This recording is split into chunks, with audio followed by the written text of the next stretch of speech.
여러분 안녕하십니까.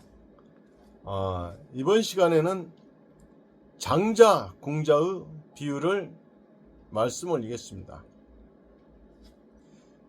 불경에는 종종 일체 중생을 구제하려는 부처의 대자비의 모습을 부친의 애정에 비유해서 설하고 있습니다. 법화경 신해품 제사에 설하고 있는 장자 공자의 비는 부처를 부친에 비유한 이야기로 유명합니다. 법화경의 7비 7가지의 이야기 중 하나입니다.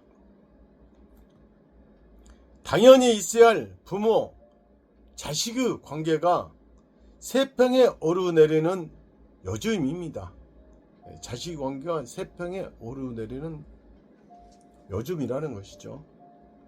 어느 시대에 있어서도 부친은 자기 아들이 자기 이상으로 훌륭한 인간으로 성장하기 바라며 원하는 법입니다. 그렇죠? 어느 부모든지 자기 자식이 훌륭하게 성장하기를 바라는 마음이 간절하죠. 그 때문에 마음을 괴롭히고 때로는 자기의 자식을 엄하게 꾸짖기도 합니다. 그러나 자식은 부친의 깊은 애정도 모르고 자칫하면 반발하거나 도피하려고까지 합니다. 실제로 그렇죠. 보면은 저도 아무리 10가지를 잘해주고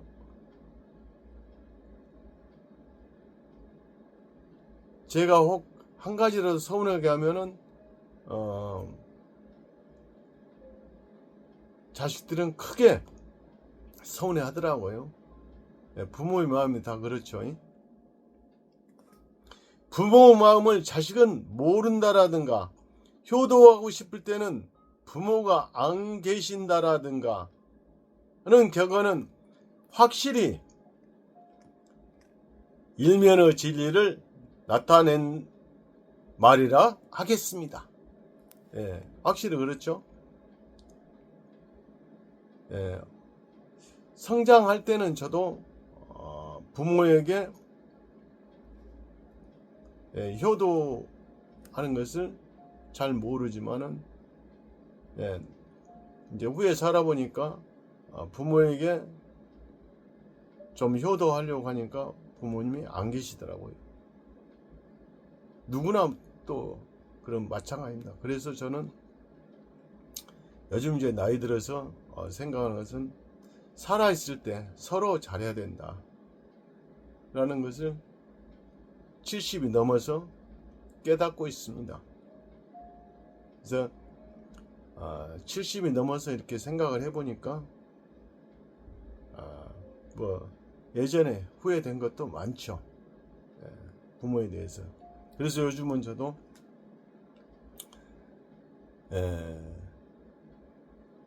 서로 모든 것을 내려놓으면 편하지 않겠냐라는 마음을 가지고 있습니다. 다툴 필요 없습니다. 부친의 애정이 크고 깊을수록 자식은 자신이 성장한 후 비로소 부친의 진심을 깨닫고 감사하게 되는 법입니다.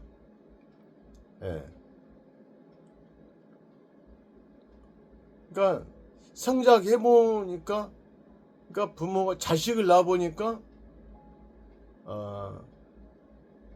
예전에 어머님, 아버님 마음을 알게 되는 것이죠. 제 경우가 그렇더라고요.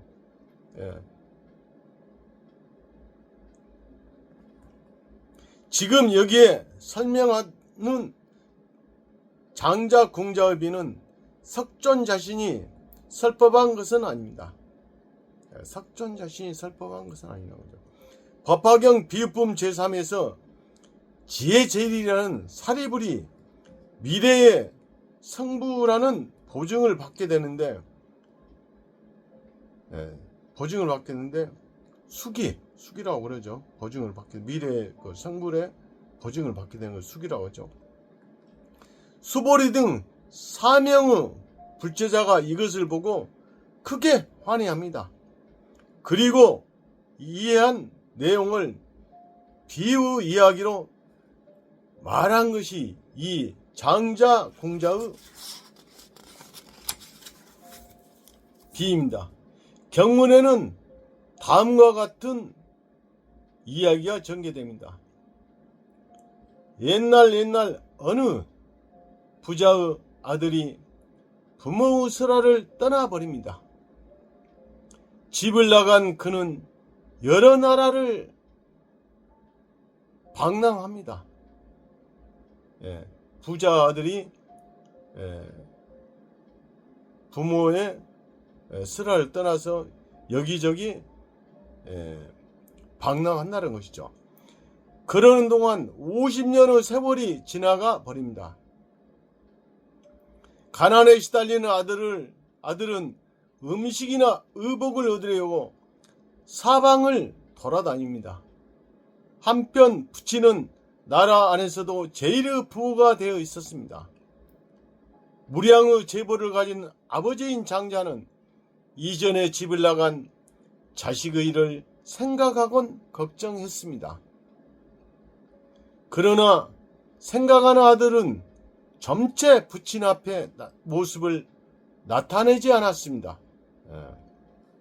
생각한 아들이 나타나지 않았다는 것이죠. 이윽고 재해의 때가 왔습니다. 만날 때가 왔다는 거죠. 빈궁한 자식 궁자, 장자 궁자니까 장자는 아버지고 궁자죠. 궁자는 방랑하던 끝에 아버지인 장자의 저택에 도달했습니다. 궁자는 저택의 문전에서 장자의 훌륭한 모습을 보자 친아버지인지도 모르고 두려워서 도망쳐버립니다. 친아버지인지도 모르고 도망쳐버린다는 거죠. 장자는 이 궁자가 오랫동안 찾고 있던 자식이라는 것을 알고 불러들이려 했습니다.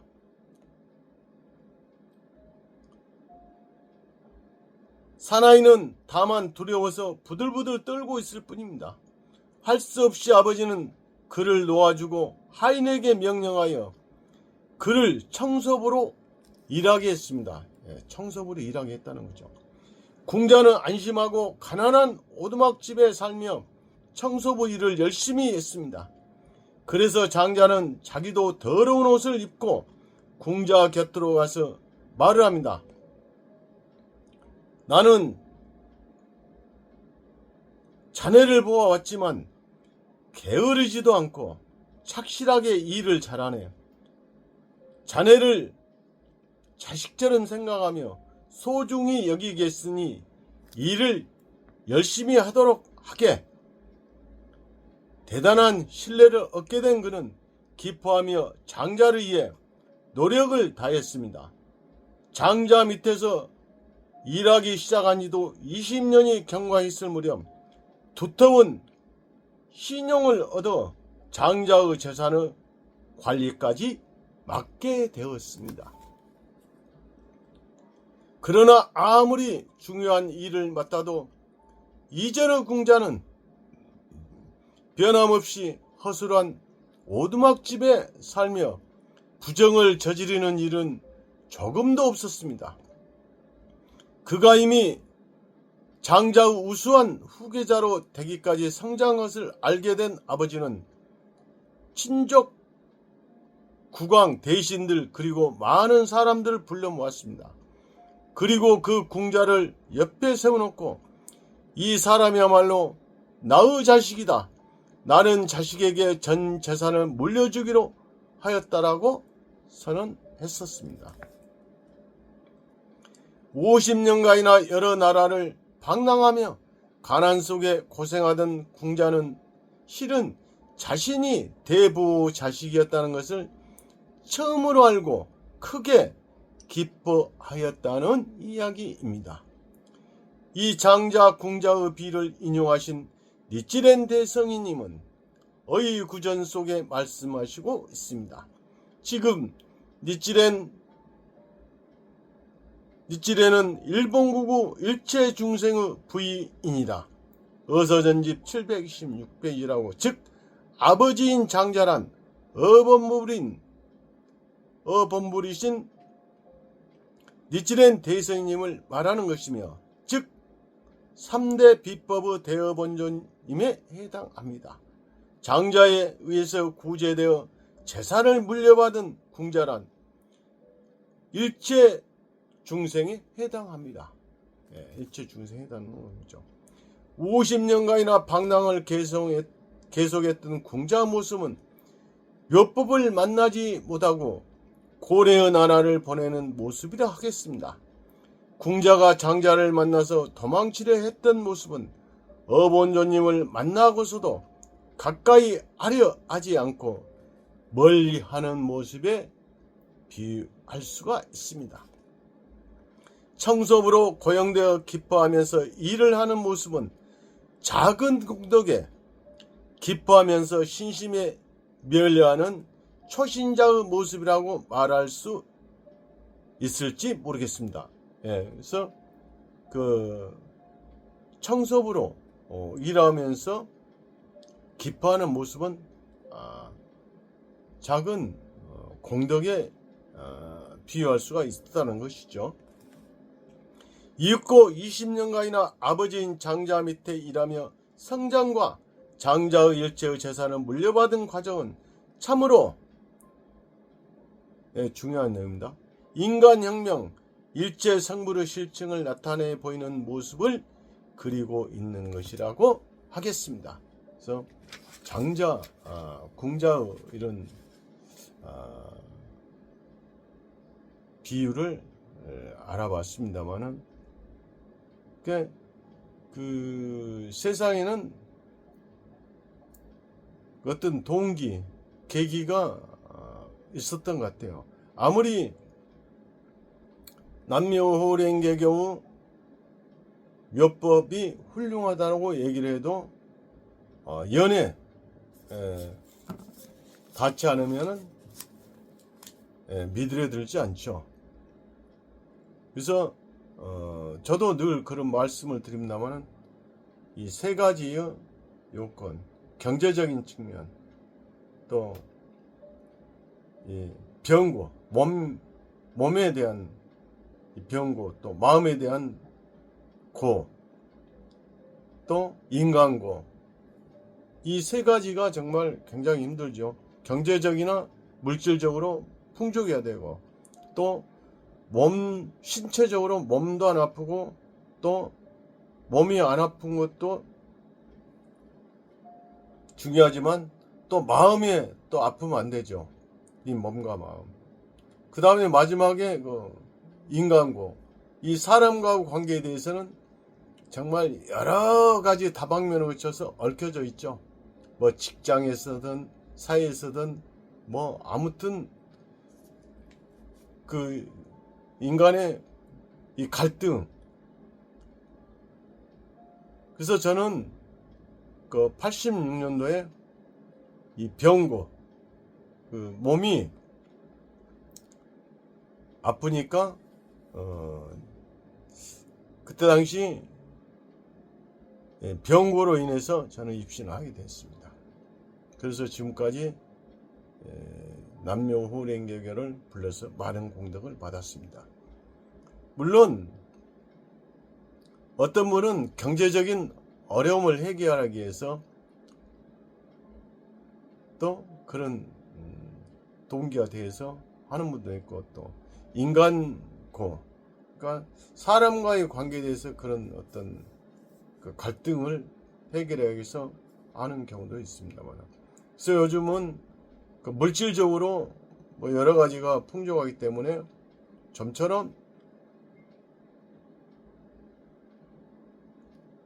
이 묘법을 믿고 신심 수행에 멸리하기가 상당히 사람들이 꺼려하죠. 그러나 지금 이 시대에는 올바른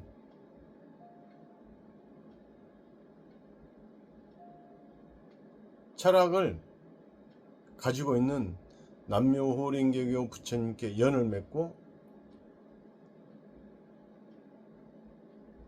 신심 수행의 실천에 가면은 반드시 제가 늘 얘기했던 3계, 욕계, 색계, 무색계를 떠나서 최고의 경계인 불계를 획득해서 절대로 무너지지 않는 행복 경계를 자기 자신이 구축해 갈 수 있다는 것을 말씀드리면서 오늘도 여러분의 건강과 행복을 늘 기원드리겠습니다. 감사합니다.